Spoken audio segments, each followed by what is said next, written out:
All right, Chris, we're back for episode. This is episode 13 of the Jeez. Bully Pulpit. Can you believe? Wow. Yeah, 13. Wow. And it's actually maybe a lucky or unlucky number 13 for Mitch McConnell as we start today. We'll jump into him first. But first, do you want to quickly introduce yourself, Chris?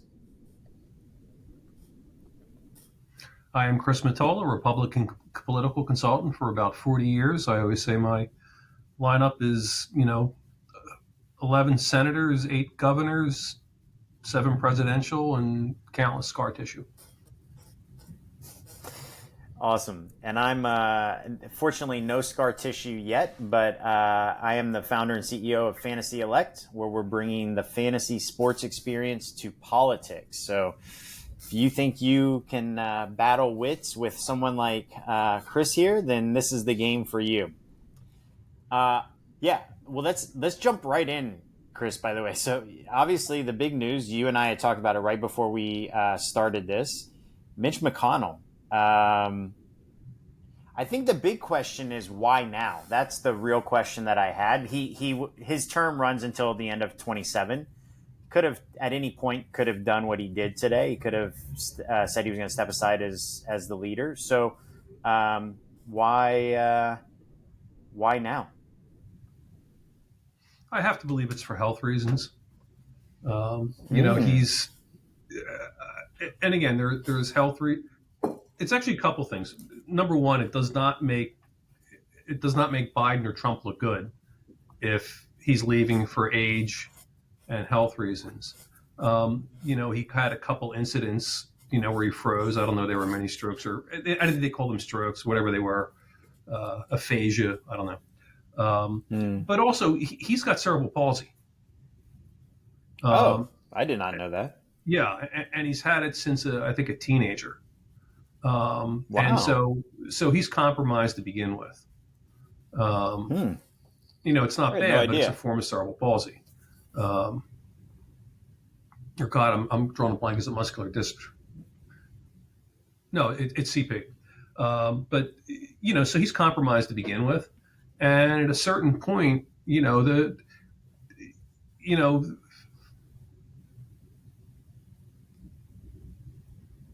the job of a U.S. senator or congressman looks really glamorous. It's not. It sucks.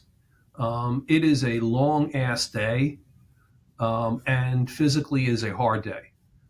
Simply Hmm. because it's 14, 18 hours a day, um, every day, not including Hmm. traveling back to the district. Hmm. And most of these guys, especially if you're a West Coast one, they're not flying first class, they're flying coach.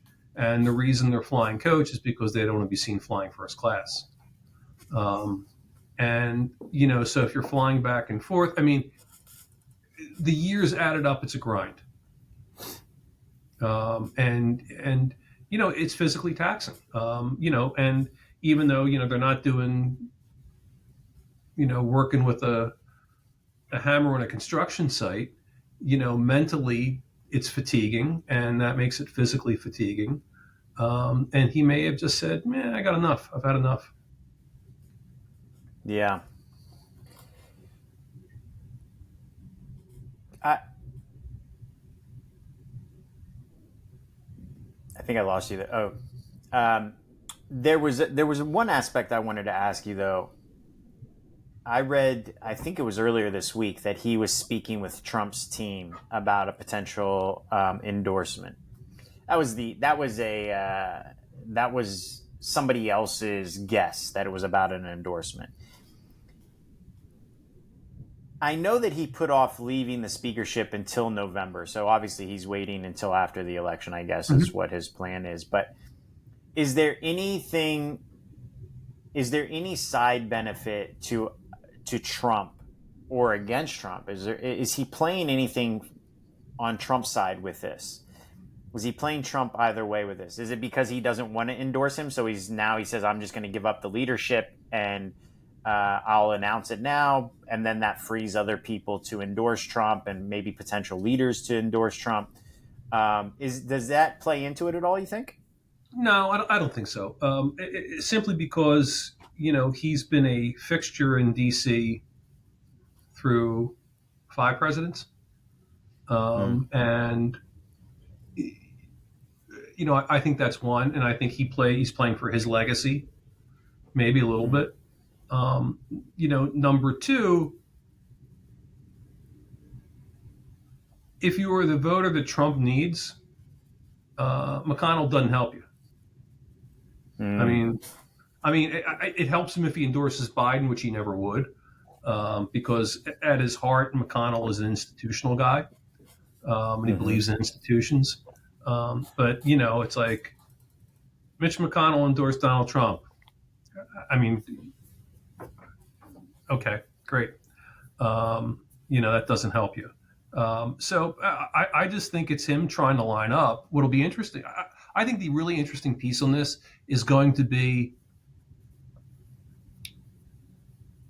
who the next speaker is going to be, or the next next minority leader is going to be, from what wing of the party, and does McConnell give him the royal blessing, or is it somebody else? Right. Yeah, and the question is in the current Republican Party, could McConnell even be a kingmaker for the next leader of the, whether it's majority or minority leader? Probably. We will know, I guess, after the election, right? But is there enough sway, or are there enough people in the McConnell wing of the Republican Senate for him to be kingmaker?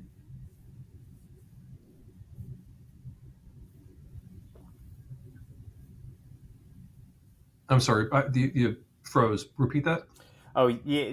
I was just saying, are there enough people on the McConnell wing of the Republican Senate for him to be kingmaker? And will that change, actually?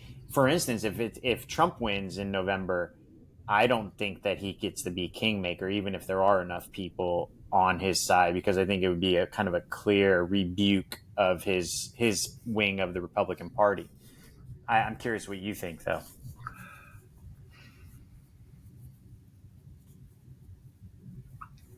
He may not be able to select his choice, but he can block somebody else's choice. Okay.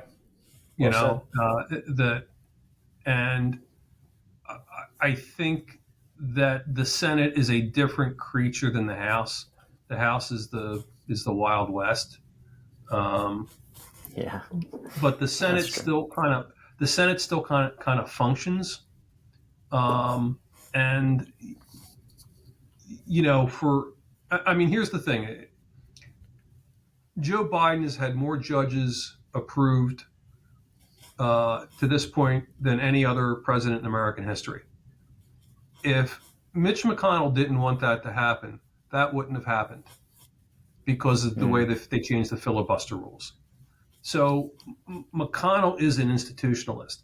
And the fact that there hasn't been this giant Republican revolt, when people said, "Oh my God, Joe Biden judges," or you could see that happening in the House, but you haven't heard that in the Senate, and that says to me that they are more serious than the House guys. Well, the senators are more serious than the House guys because it's harder to get there. Some guys fluke in, but for the most part, it's pretty hard to be a U.S. senator, and they take it seriously. So, my guess is that the name of McConnell's biography was called The Long Game. And again, this is a guy that has been in the U.S. Senate since 1985. Reagan, Bush, Clinton, Bush again, Obama, Trump, and now Biden. That's 7 presidents. And he survived pretty much on the top of the food chain the entire time. There are a score of political graves betting against him. But my guess is that he will find, if not his guy, but an acceptable guy. That's interesting. And because he doesn't want it to be Josh Hawley or J.D. Vance or somebody like that. Right. He doesn't want it to be a bomb thrower. It might be a what I'll call a John Thune-like candidate. Or somebody threw his name out. Yeah. Yeah, no, because he's. I mean, he's low key. He's nice. Um, I mean, nice. He's not a dick. Um, Right. he's respected among his colleagues. He does his homework. Um, the and there's something to be said for that. I think so. On the other hand, they had to talk him into running again because he really doesn't like it. But Mm. being Senate Majority Leader is fucking cool, man. That's a Yeah. great thing. I mean, the other name that I would look at would be Rubio, um, Interesting. Somebody because threw out Rick Rubio. Scott. I think Rick Scott would like to be Majority Leader. I don't think Rick Scott would be Majority Leader because he rubs too many people the wrong way. Mm. Um, And is Rubio well liked? he's not disliked. Okay. He is considered. He is. I mean, forget Twitter stuff.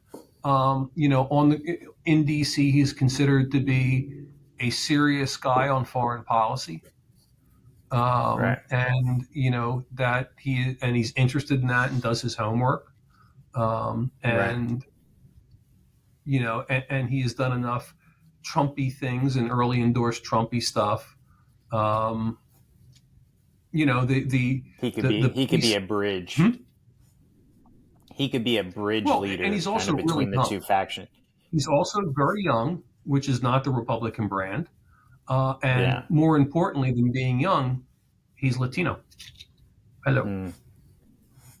And so having a Yeah. young Latino who's articulate ain't the worst thing in the world if you're the Republican Party.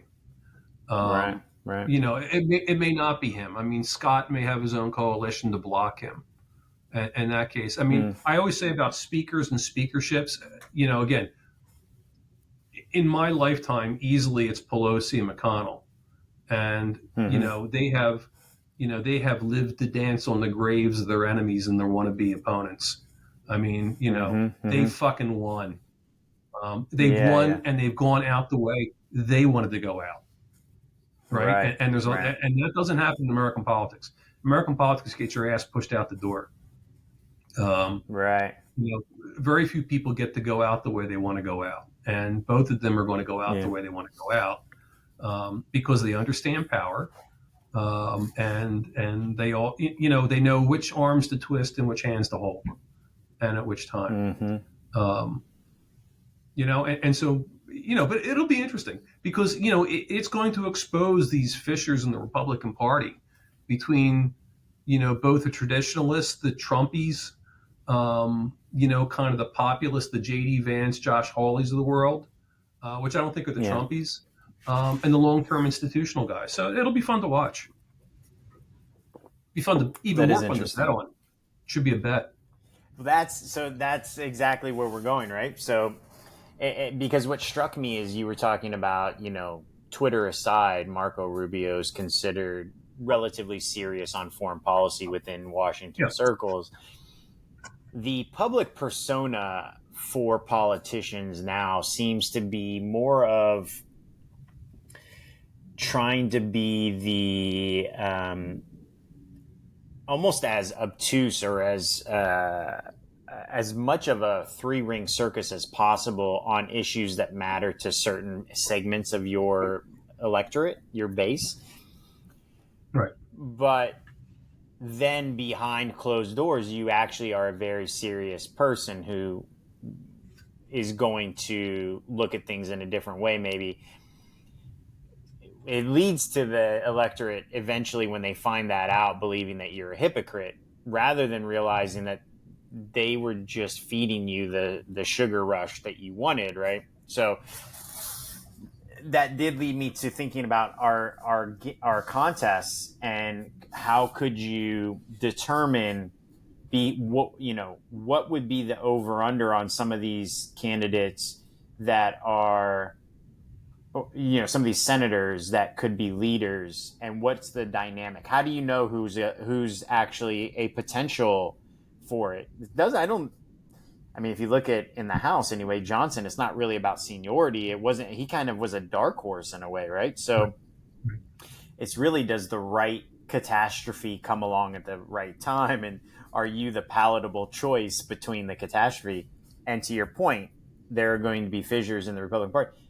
There already appear to be massive fissures in their Republic. So this exasperates it potentially. So now it becomes a very interesting game of trying to determine who can wield the coalition, who can build enough of a coalition. Yeah, And I I don't mean, know that it's your traditional. It's who you might think of either. I don't know that it is the names that come top of mind. It might end up being a dark horse like a Speaker Johnson. yeah, and if you look at the past couple speakers, I always joke is that the most popular speaker, House Speaker in American history, was having sex with little boys, Denny Hastert. He Denny was far, Hastert. Well, but far and while away being a politically in terms of while polling. being a family values leader. But polling wise, he was miles more popular than anybody now, and miles more popular than Pelosi, and simply because nobody Wow. knew who the fuck he was. And Yeah, and yeah. you know, but he was a guy that was like a Johnson choice. He was a guy that was like the fifth or sixth choice. And you know, the same thing. One of my before McConnell, my client Bill Frist, who was a Tennessee senator from Tennessee, he was majority leader. Doctor. Yeah, Doctor Yeah, Frist. yeah. And I remember when he diagnosed the brain dead woman from TV. Do you remember yeah, that gaffe that they played yeah, against him for a while? yeah, and it was interesting because he was. And by the way, if you do this for a living, and I liked him a lot. Um, I I didn't heard he was do a his. brilliant doctor. I did his Actually, first I heard race. I that he didn't was do his. a. He was like maybe the premier heart and lung transplant surgeon in the country. Um, Yeah. and you know, to do a heart is one thing. To do a lung is apparently pretty simple, but to do a heart and a lung at the same time is like holy fuck. And I was, by the way, I was when I worked with him, I was fascinated by it. And he kind of told me the process. So basically, there's the hospital has a private jet on scramble, and normally what happens is that somebody dies, somebody's in a terrible accident, and he said it always happens at like 3 in the morning or 4 in the morning, and it's got to be within a certain geographic area because of time, and literally you have to get there and you take the heart, and he said you put it in like a cooler like you would beer. You bring it back on the jet, and they prep the thing, and you go, and you put the heart and the lungs back in. And I said, wow, that's really complicated. And he said, Bill said to me, he said, I can teach you the surgery in a weekend.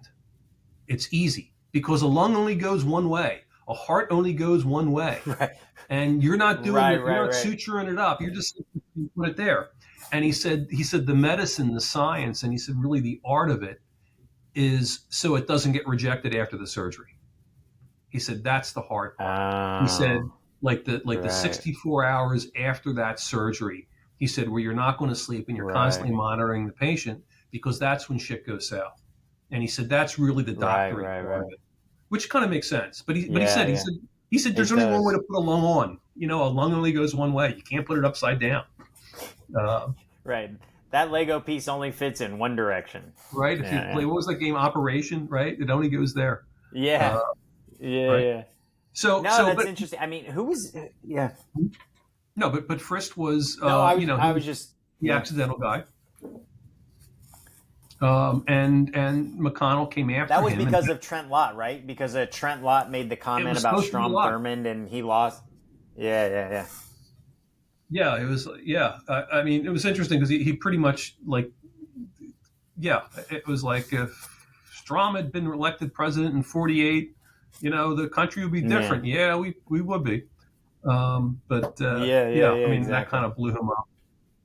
I mean, plus he was a cheerleader at you know, I mean, literally, he was a Yeah. cheerleader, a male cheerleader in college, and that's kind of. Wasn't George H.W. Bush also a male cheerleader at Yale? I think he was. I don't know, but like, but in terms of the manliness thing, if you were shot Right. down in enemy waters in the South Pacific at 18 during World War II, you fucking Yeah, yeah. passed. You can be a cheerleader. Yeah, Yeah. he was also on Yale's baseball team too. So he was on Yale's Mm, baseball team. But being shot down in the right. Pacific during World War II at 18, Right. you fucking passed whatever manliness test, whatever testosterone test Right. is out there. You win. Totally. Yeah, it's interesting. We'll see what happens. But anyway, The last thing I'd say about it'll be McConnell, interesting. Yeah.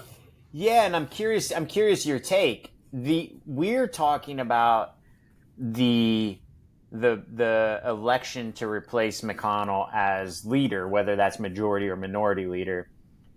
What does this do for Kentucky? I mean, it's a red state.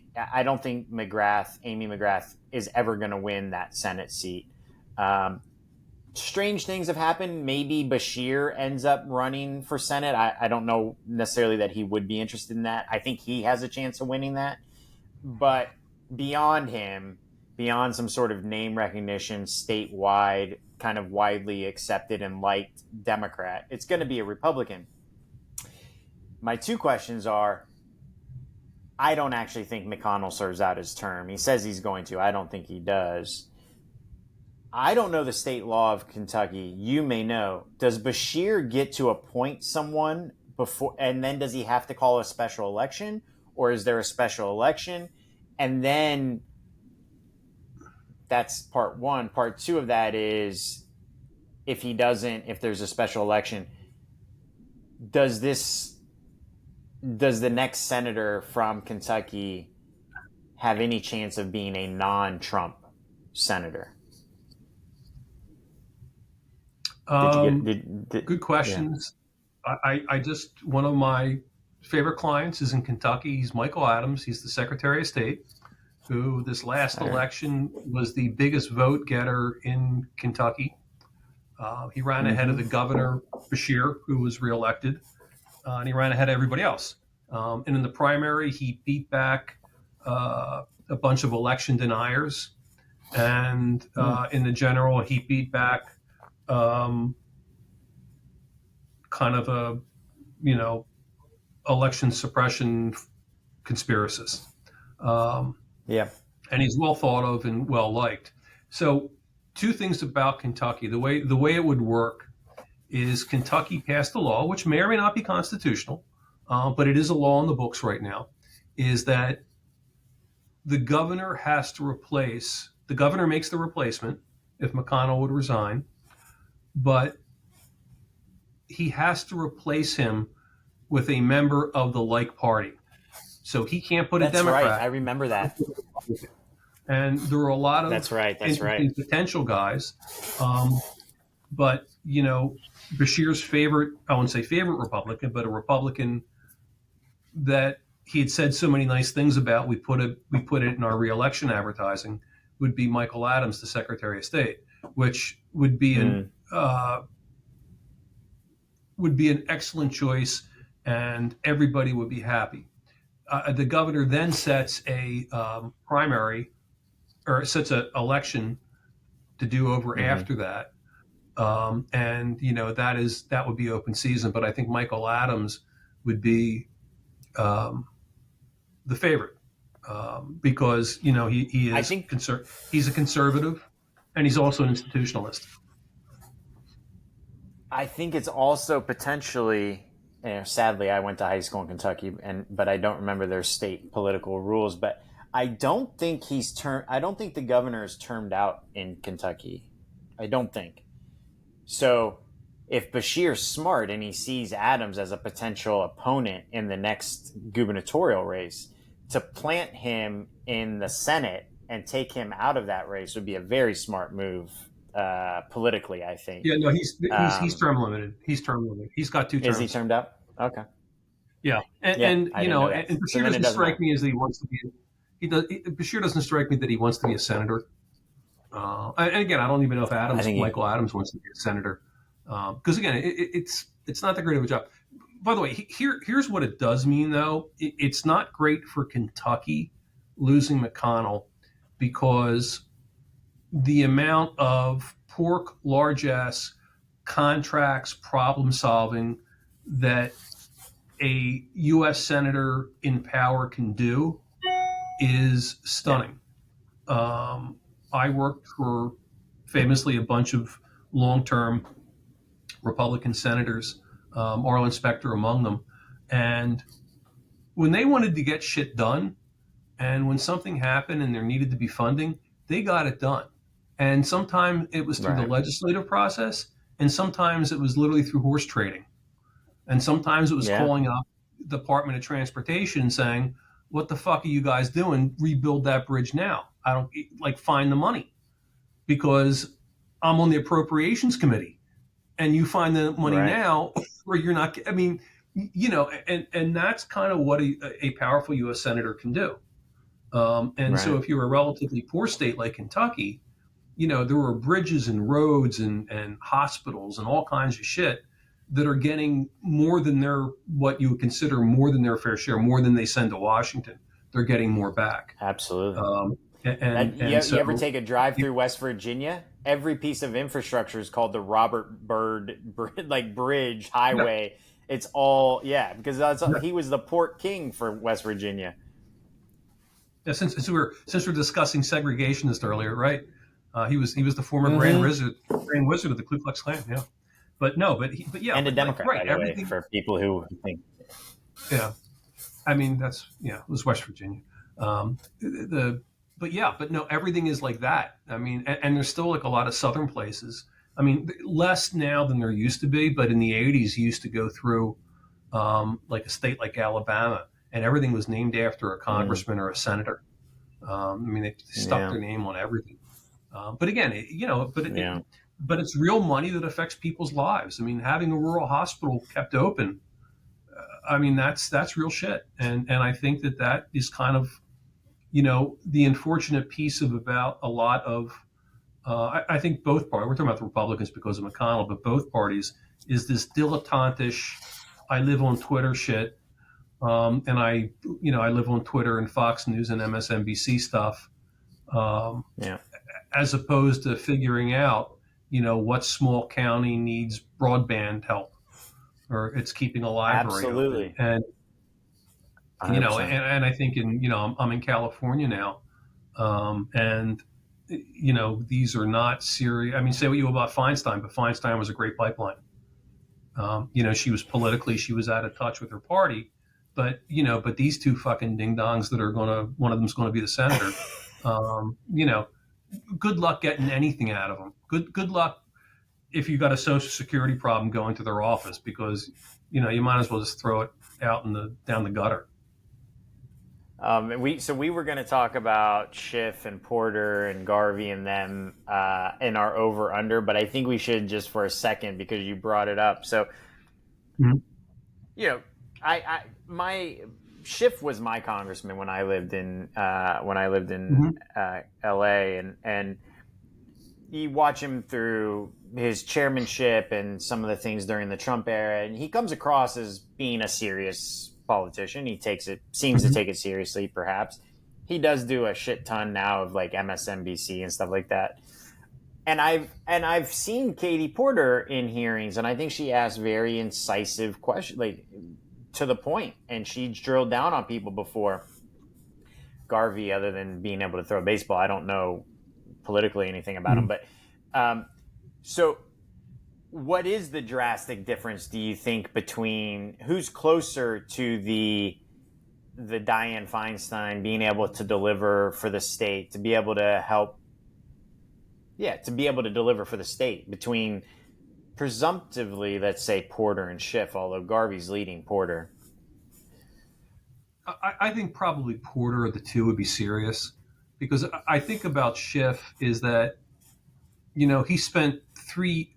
Here's the thing I could say: Schiff held hearings for almost 2 years, private hearings about Trump and January 6th, and didn't get dick out of it.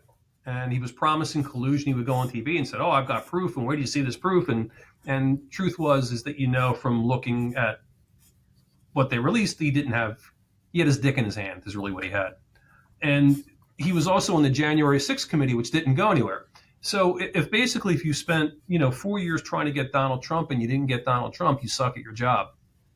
If that's what you did, Mm. I think Porter is Mm-hmm. more Mm-hmm. serious. Mm-hmm.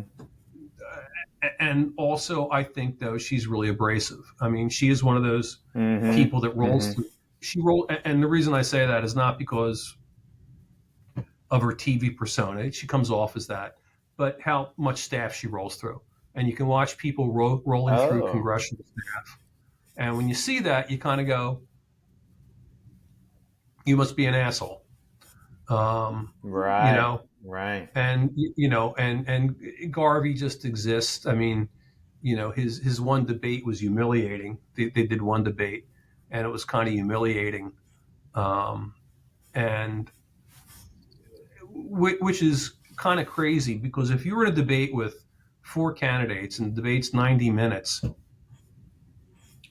there's literally only 10 questions you could possibly get. I mean, right, probably five, right. Not enough right? time. Right, And there's not enough time. I mean, they're not going to ask you, what you think of the Bretton Woods agreements. You're not getting that fucking question. right, You're getting right, Trump, immigration, guns, healthcare, COVID, yeah, vaccine. You're getting stupid shit, right? right, And your answer only has to be a minute and a half. And right. so it's not the fucking hardest thing in the world to do. I mean, it's hard not to freeze. It's Stall. hard not to Talking have a points. brain fart, but you would assume Garvey, because he's used to being in the public eye, would have that okay.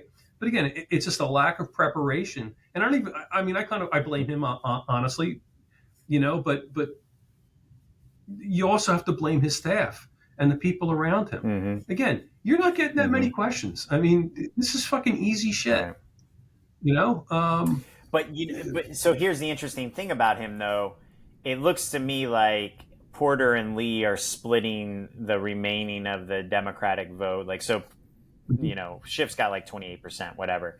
Because they're splitting that, it looks like Schiff is going to walk away with this thing because it's going to end up being Garvey who's the top two, and a Republican versus a Mhm. Democrat in California. It's not even a race. Right. You can Right. Nobody's going to give Garvey money for a losing battle, and Schiff is going to Right. be pocketing a ton of money for his leadership pack or whatever he's going to do with that money in order to wield influence, right? So it looks to me like that's the way it's going to play out. Yeah. Which, it's interesting what you said about Porter and her staff. We also have up to talk about, and I think we should get to it. Speaking of somebody who has a hard time with their staff, Nancy Mace. So Right. Gingrich came out and endorsed her challenger, right? I mean, I feel like Nancy Mace is having a weird go of it. She's kind of toyed again. She's flirted on and off with this anti-MAGA, pro-MAGA, anti-MAGA, pro-MAGA. She obviously read the tea leaves and found that she couldn't be anti-MAGA in her district in South Carolina. But did she, and I think Gingrich is a surrogate for Trump, especially in this situation. I mean, does she have any chance of winning? It seems to me that her challenger is a very popular state legislator. Yeah, it does. I'm not that familiar with that district, to be perfectly honest, or the dynamics of it. You know, here's what I will say about Nancy Mace. Nancy Mace is the AOC of the Republican Party. Oh, interesting Obviously, comparison. on charismatic, interesting. Um, what I call attractive enough, and you go, oh, that person's attractive without it being a distraction. Right. And and appears to have a couple of brain cells together, but fundamentally unserious. And Stephen Miller, Red Steez on Twitter, it's Red Steez, and he said this about AOC, but I think it's also true of Nancy Mace. That the way they operate, it's pretty clear they hate their job. They like what they really want to be are influencers. They don't want to be legislators. Mm-hmm. And that's kind of I feel what like that's the so vibe true I of so get from many her. politicians now, Chris. Yeah, I feel like that's Yeah, what we were I talking about agree. earlier with this Twitter, Fox News, MSNBC. Everybody wants to be It reminds me of the old saying. I don't remember who said it, but politics is acting for ugly people. Yeah, Ronald Reagan. Uh, was it Ronald Reagan? I thought it was like a Yeah, Bob Hope Reagan said type, but sure. politics is show business for ugly people. Yeah, exactly. And I honestly feel like I look at the Matt Gateses and some of these other people, and they don't really want to legislate. They don't want to solve problems. They don't want to lead the country. No, I feel like I'm they want a watching the TV Jerry show. Springer show most of the time. No, yeah, Yeah, no, they want a exactly. TV show. I, Yeah. and again, I mean there used to be an old joke that the most dangerous place in Washington is standing between Chuck Schumer and a microphone. Um, but as a Senate Majority Leader, he's a serious guy, and he does serious stuff. I mean, but that kind of only shows how far. I mean, at one time he was considered unserious. Now he's clearly serious. But Interesting. again, it only shows how far down. And there are always fucking goofballs and yahoos in Congress. But it seems like they Right. get empowered, because they all like that sugar rush of getting 20,000 followers on Twitter one day. Right. And Interesting. and again, they're not serious. I mean, because it's hard. I mean, to master the arcane, the stuff you need to do to be a successful legislator. And I'll just pick California. That you really need to understand agriculture. You need to understand energy. You need to understand ports. So it means you need to understand trade, which means you need to understand Mm, environmental. I mean, the idea that you could master one of those in six right. years or 2 years is fucking zero. And Right. and so I think that there's like literally, if that's all you did, you'd have no time for anything else, much Yeah. less And most of their time is holding a spent press. raising money. Yeah, Yeah, right. Or exactly. raising money, or that. And again, I think it's the Porter campaign. I mean, the shift campaign has been terrible spots. I mean, it looks like it was done by the fucking local cable company. Not that there's anything Yeah. wrong with local cable company, but they're not very good spots. But there's a Right. strategy behind them. But Porter's campaign has been absolutely incoherent. Hmm. And there is no discernible strategy behind it. And you look at Schiff's and you go, okay, this is a strategy. You look at hers and you go, what's this Hmm. about? And That's actually, interesting. Barbara Lee, if Barbara Lee had money, she would have won. I mean, and once again, you're Wow. going to get. Once again, you're in an election where the guy that spends the most money, Schiff, is going to win. Yeah. That's Which sad. a famous Californian said, Jesse Unruh, whose name is all over UCLA. Uh-huh. Jesse Unruh said, "Money is the mother's milk of politics." Money is, yeah, sure seems to be. Yeah, Um, all right. Well, I know we're bumping up against time, so we can. I did have on here a couple other things, Michigan especially, and but we can leave that for next week when we talk about Super Tuesday. Um, sure. we can lump it in with Super Tuesday, but let's do a little bit, extend the over under for just a minute. I'm going to ask you a couple over under questions for Super Tuesday. You can throw some at me if you want. Okay. All right. I feel like we covered California enough. We already know what's going to happen Yeah. there. Texas, Cruz, over or under 84.4% of the vote. Over. Wow. Okay. Wow, that's a lot. Um, Trump in Miss. Wait, sorry. Let me look at this. Actually, let's do California really quickly because let's get the actual total. Okay. Schiff over under 28.7%. Over. Really? Okay. Yeah. I think Porter's collapsing. Oh, really? Okay. Okay. And you think those votes are going to go to Schiff? Okay. All right. I tell you what, I'm going to let you. So, of the states on Super Tuesday, Maine, Massachusetts, Minnesota, Oklahoma, Tennessee, Texas, Virginia, blah, blah, blah, Vermont. What's one that you think is the most interesting one that we should be looking at for our lineup for over under? Who's going to perform well, or how were Trump or Biden going to do? Um, I think Biden has a lock on all these things, and I think they're going to be relatively normal. He's not going to have any. If he was going to have a problem, it was going to be in Michigan, and he didn't really have a problem. There was a bunch of yeah.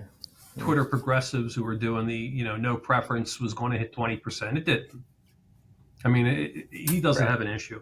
I think though it's interesting to look at the northeastern states on Super Tuesday. Okay. And even though they're not big vote getters, they tend to be more Okay. moderate. And Trump Mm, getting over 70% of no's, if he's constantly underperforming, if he's falling into the 60-40 category like he did in South Carolina, hmm. that's a real trouble sign for him because it means Wow. moderate Republicans and right of center conservatives who are non-Trumpers aren't going to vote for him or So, do could you have have. any predictions on that? Yeah. Do you have any predictions on that? You think he's gonna? Okay. So let's say Vermont over under 69.5% for Trump. under Yes, over under. under under So you do think he's going to have a you think he's going to have a problem with moderates in the Northeast? in Vermont. But I think that you need to Okay. kind of aggregate all those Northeast things simply because Yeah, yeah, yeah. they're going to be a bellwether of moderates. And again, do these conservative Republican moderates, do they hold their nose and vote for Biden, or do Hmm. they say I'm voting for Trump because I'm a Republican? Clearly, they don't like Okay. either candidate, but it Right. means they're looking for an. It means, I mean, the Republican primary right now kind of looks like they're fishing around for an alternative. Um, Yeah. but the Democratic primary looks like it's they're happy with Biden. There Yeah. used to be a joke that said Republicans fall in love, Democrats fall in line. Um, Mm. so Interesting. All right. Well, that's. I think Super Tuesday is going to be very interesting. And a week from today, we will be back here, and that's probably going to be plenty to talk about. Michigan, I think, was a lot to talk about. You alluded to it, sounds so we good, man. can Looking we'll forward to wrap it that again. into our Super Tuesday. All right. I'll see you in a week, bikers. All right, brother. Have fun.